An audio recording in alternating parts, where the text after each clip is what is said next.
husnul khotimah, ahli surga. Amin. Kenapa Ustaz berbicara seperti itu? Dari malam pertama saya perhatikan sampai malam ini, Masya Allah, di situ terlihat orang tua kita dan keluarga di rumah ini ahli ibadah. Saya merinding kemarin waktu malam masih di sini jenazah, menantunya Ustaz Fuad menyampaikan kepada saya. Merinding saya. Yang mungkin tak bisa kita buat dan tak bisa kita elakkan. Almarhumah diceritakan, Masya Allah, kebaikan yang sangat luar biasa. Selesai almarhumah, apa tujuannya? Allazi khalaqal mauta wal hayata liyabluwakum ayyukum ahsanu amala. Amal yang dilakukan di dunia ini, Bunda, ini bukti salah satu.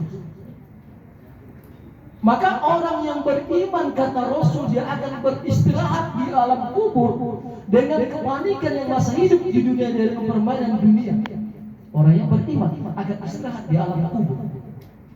Sementara orang yang mati yang tak beriman tidak istirahat, tapi orang yang beristirahat di dunia, sementara dia di alam kubur tidak ada istirahatnya. Maka terkadang kalau kita dengar ada orang yang meninggal, yang orang yang pasif. Siapa yang meninggal? Abang itu. Kadang terlontar, alhamdulillah, agak tenang kampung kita malam ini. Tak ada hilang ayam lagi malam. Ternyata yang meninggal maling ayam. Almarhumah selesai. Masuk yang kedua, ahli musibah, khususnya keluarga. Ayahanda kami mohon maaf. Ikhlas. Masalahnya kuat apa tidak? Karena istri yang dicintai dari ujung kaki kita sampai ujung rambut, tahu dia siapa kita. Begitu juga si istri tahu kita, dia dari ujung kaki kita sampai ujung rambut.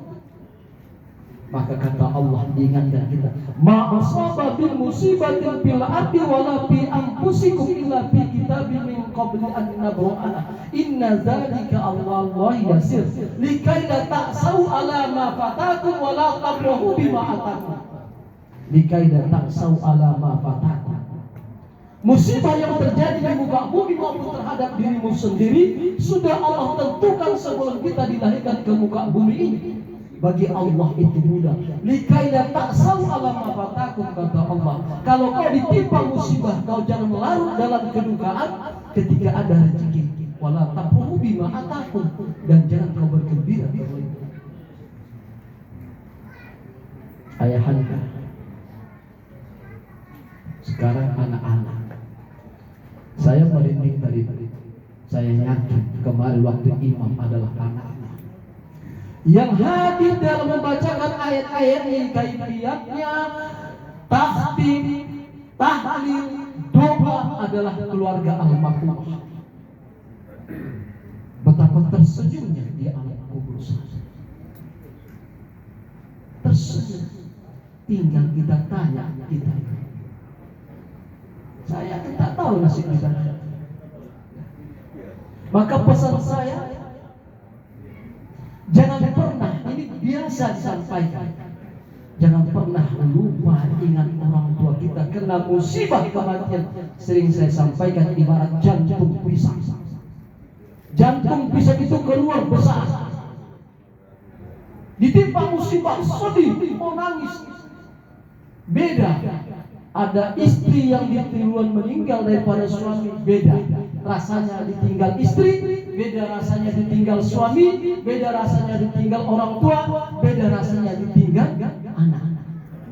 Beda-beda, tak sama, teman. Kalau ibu suami duluan meninggal, ibu tidak akan jauh dari jenazah suami. Betul, Bu? Ada yang mengalami.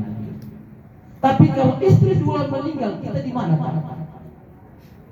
Jauh dari jenazah. Mungkin di depan kita pakai kacamata, kita duduk di atas kursi. Tapi istri, anak dekat baca Quran menangis sebelum jenazah. Makanya kalaulah ada orang ditimpa musibah, kalau tak pernah dia sholat, kalau Jumat pertama itu tak sholat dia, berarti sudah parah hatinya. parah.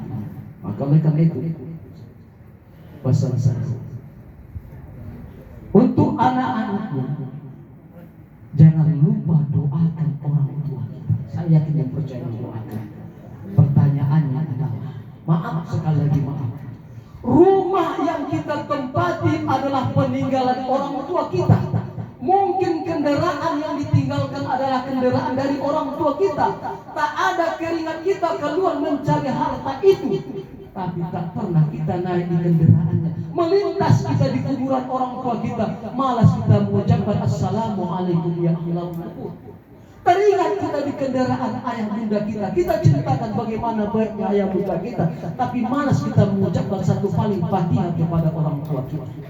Maka pesan, ketika kita teringat ayah bunda kita, dimanapun selagi tempat itu suci, bacakan satu paling Fatihah minimal 5 kali sehari. Kita bacakan paling Fatihah minimal 5 kali sehari, semalam kita bacakan Fatihah itu untuk orang tua kita. Terakhir untuk kita Bapak Ibu, terakhir untuk kita, ketika berbicara tentang kematian, maka kita tanya diri kita, apa pertanyaannya Pak?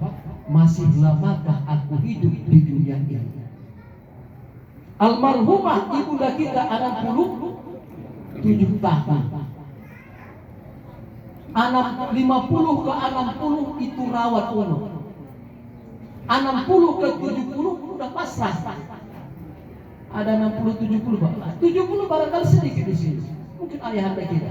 Beberapa orang 70 udah siap-siap itu, jangan lagi mentikung. Ini kadang sudah tua, wah gaya anak muda juga lagi, merasa kuat juga lagi. Tak usah, dekat-dekat aja. Masih lama? Pasti jawabannya tidak lama lagi. Kalau tidak lama lagi jawabannya, maka kita persiapkan diri kita untuk menghadapi kematian itu. Karena al-mautu babun, kematian itu pintu, setiap orang akan memasuki pintu itu. Mudah-mudahan sisa umur yang Allah berikan kepada kita gunakan untuk mencari ridho Allah. Perbanyak amal ibadah kita, modal kita. Berapa banyak jiran tetangga kita yang dipanggil oleh Allah Subhanahu wa Ta'ala. Barangkali ini Bapak Ibu, kata-kata tadi yang singkat, mohon maaf kalau kurang pas. Terlebih kepada orang tua saya dan keluarga sudah buat di rumah ini yang berduka, kami hanya bisa berdoa. Ya, keluarga yang tinggalkan sabar dan tabah, almarhumah Allah ampunkan dosanya, Allah maafkan kesalahannya, Allah lapangkan kuburannya, Allah jadikan kuburannya taman daripada taman-taman surga. Demikian, mohon maaf. Assalamualaikum warahmatullahi wabarakatuh.